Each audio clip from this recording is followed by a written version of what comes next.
What we want and what is are oftentimes two very distinct things.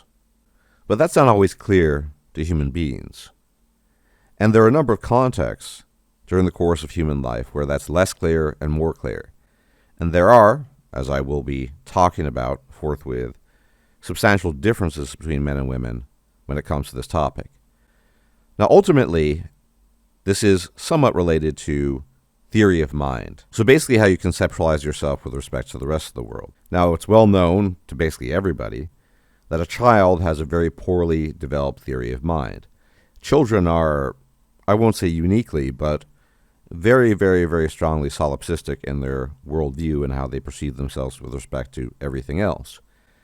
And this has a number of consequences. When children, especially young children, interact with the world, they very much see it as an extension of themselves, their desires, and their own mind. And this applies to their interactions with both people and objects. A really simple example of this might be, I want that toy. The young child says to the parent, I want that toy. They don't know whatsoever how expensive the toy might be, whether it's within the budget of the parent. They can't even conceive of such a thing. They just want it.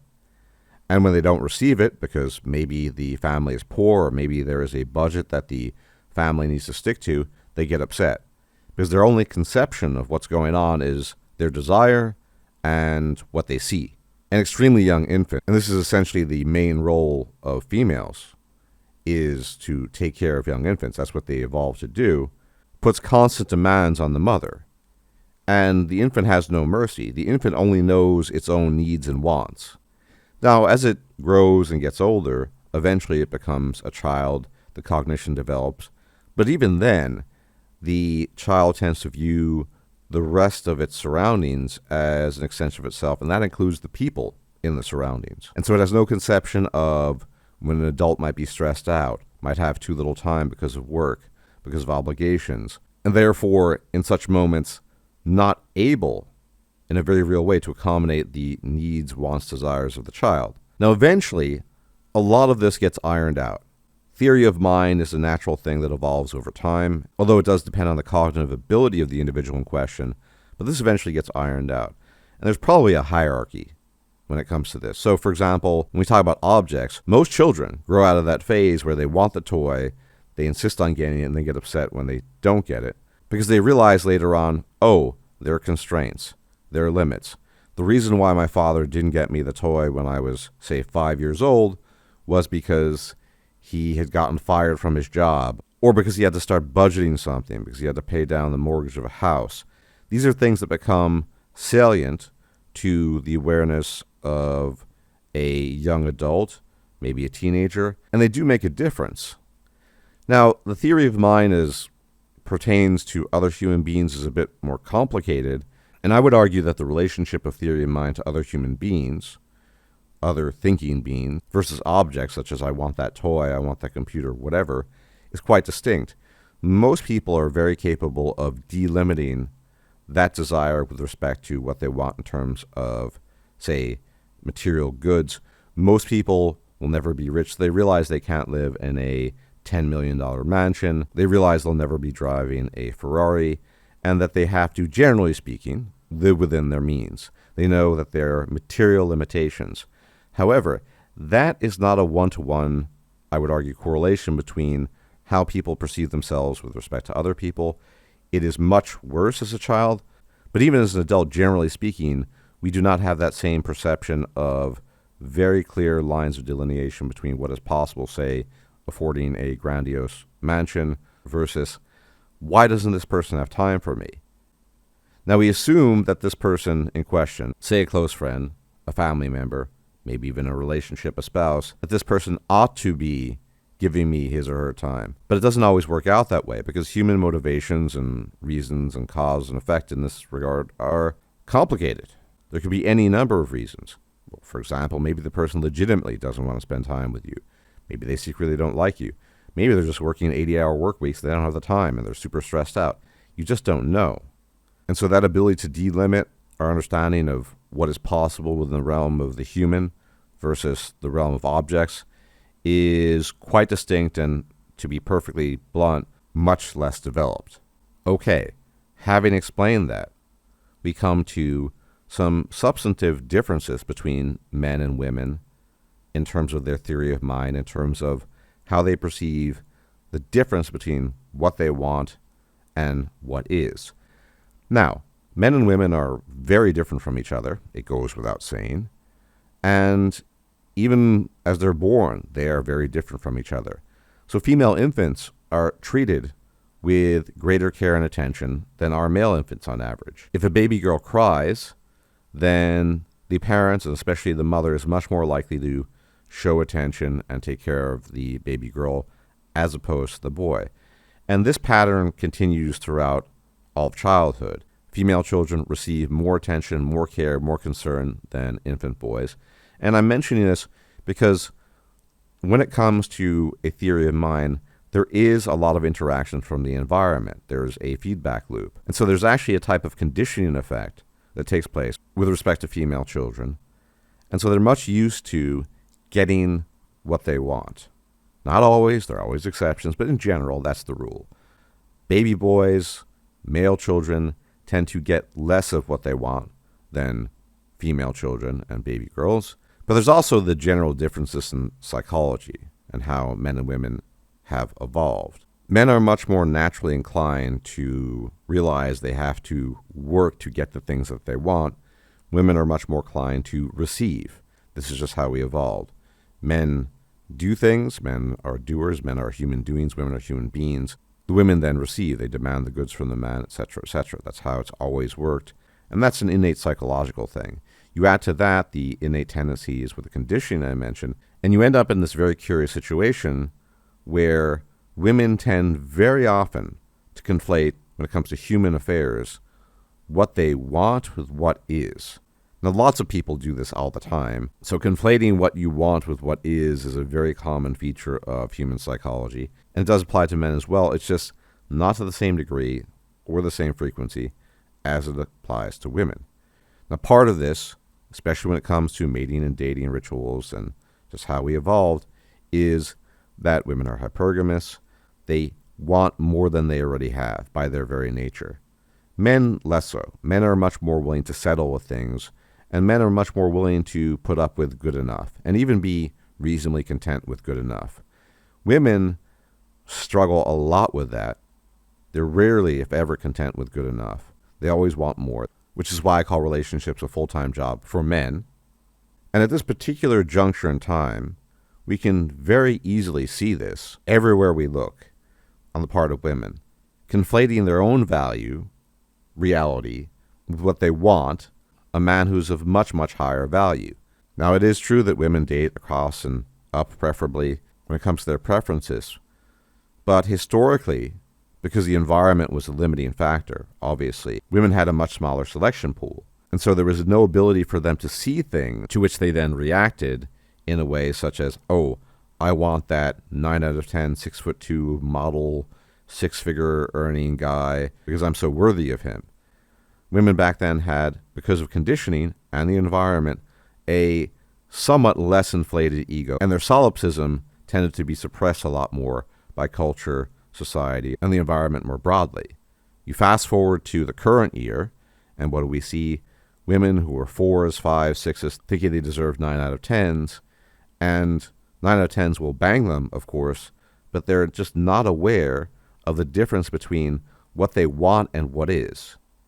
And because they've never learned that difference, they are perpetually discontent with the choices they make with respect to the mating and dating game.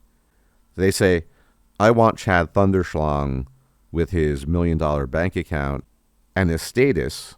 That's what they want, but don't realize as a schlumpy-dumpy 5, they're never going to get a guy like that, at least for any long term. That type of man might be willing to boink her, but he will never settle for a long-term relationship, let alone a marriage with a woman on that level. What is? She could probably get a guy who's maybe a 6, who has a decent salary but is not fabulously rich, whose schlong is of average size, etc., etc. What is versus somebody like Brad Pitt or some kind of fictive figure in their own minds, Chad Thunderschlong, Tyrone of the Great BBC, etc., etc. It doesn't really matter because throughout her life, she has been assaulted by images externally, catered to as well, because again, as I said earlier, women are just given more of what they want as children, in as much as it pertains to what is, and therefore never really learn the cutoff date there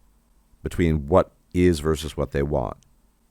We all want things, ideally. I would love to be a multimillionaire. Will I ever be a multimillionaire? No. I am 99.9% sure of that. I want to be that because I would like to have no money worries. However, it's not going to happen. And so, I have to strive to live within my means. And as I said, many people, including women, have a better sense of the material limitations, but even women in this regard don't. If you think about the many interviews that you've seen all around online, on YouTube, of women thinking that there's a sizable chunk of men that are earning something like $500,000 a year who are also 6 foot or taller. It turns out it's something like 0.001 or 2, and they are flabbergasted and shocked. Well, that's exactly what I mean. What they want does not map onto reality. It is not what is. And the problem I see here, specifically as it concerns women, is that once you get to a certain point where you've been conditioned your whole young life to believe, in addition to your innate biological drive in terms of hypergamy, to want more than you already have, you can't really stop that. The amount of reconditioning, work, effort, application that would be required in order to reverse that would be absolutely tremendous. And it's not going to happen in 99% plus of the cases of women. So let's go over these concepts again. As we're children, young infants, we have a very poorly developed theory of mind. We don't understand the distinction between what we want and what is. As we get older, we tend to get better at that, especially as pertains to objects, material goods, these types of limitations. And there are persistent and innate differences when it comes to males and females. Women innately want more. They're innately, because of their hypergamy, much less willing to accept good enough. And then on top of that, you have the innate tendency to treat female children better. And so there's that conditioning effect. It's a feedback loop, obviously, between the biological, the innate, and the environment. And you end up with, unfortunately, the types of women you'll encounter online, in the streets of the United States and other places in the West, who think that the world is owed to them, that everything they want is in fact and is. What I want is the reality. I want a guy who has all these things. I want to be a multimillionaire. I want to walk around parading fancy handbags and what have you. That is what they want, and they also think that that is a distinct thing. Now, men, being more realistic, usually, and being more reasonable, well, what do? We typically just resort to power fantasies. And that's why we play a lot of video games, where you can be a hero, where you can be somebody who conquers, you can defeat things. An activity like that is an offshoot of channeling what you want into what is. In a video game, you can be those things.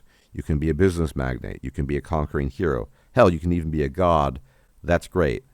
But you're aware of that difference, that that's not your life as a man. Your life as a man is, for the most part, dealing with good enough.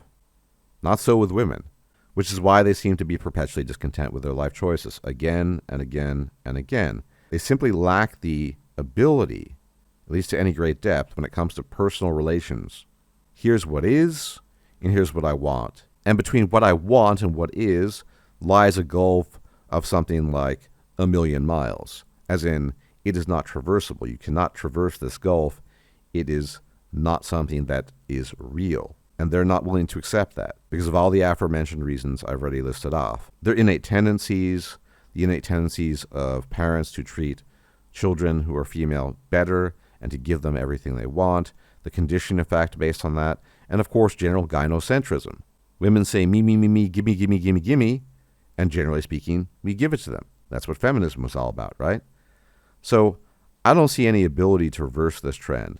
If you're trying to decondition a 32-year-old woman who grew into this world with all these features, it's not going to happen, which is why, if you so choose, and you're in a position to do so, to date, to engage in such matters, then I would strongly urge you to pay attention to this particular feature, this one above all the others, before you decide to get involved in some sort of dalliance or protracted affair or relationship with a female.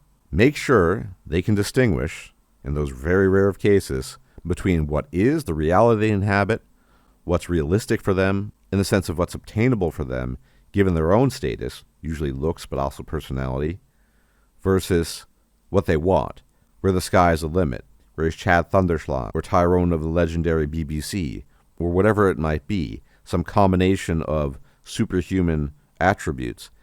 Make sure she's aware of that distinction, just as you are aware of the distinction that when you're in a video game playing a superpowered hero that is defeating all the enemies, that you are not actually that guy. You're simply projecting that because it's a power fantasy, and we do this, and we enjoy it, but that is not the reality you inhabit. We all have to live in reality, whether we're men or women, and learn to distinguish what is versus what we want. Anyway, as always, thank you for tuning in. Many special thanks to my patrons, especially the new ones, who came out to support the channel, and many special thanks to my donors on PayPal who came out to donate in light of my recent video. Much appreciated. You guys are the lifeblood of the channel. Without you, the channel could not exist. As for everybody else, if you can engage in the usual YouTube jazz, I'm told it actually does something, i.e. like the video, share the video, sub if you're not yet a sub, leave a comment. Supposedly it helps. And if I'm still alive, I'll check you out next time. Until then, may the gods watch over you. Bye-bye for now. If you liked this video, please like, share, and subscribe. And if you enjoy my content, please consider making a donation or becoming a patron. Thanks for watching.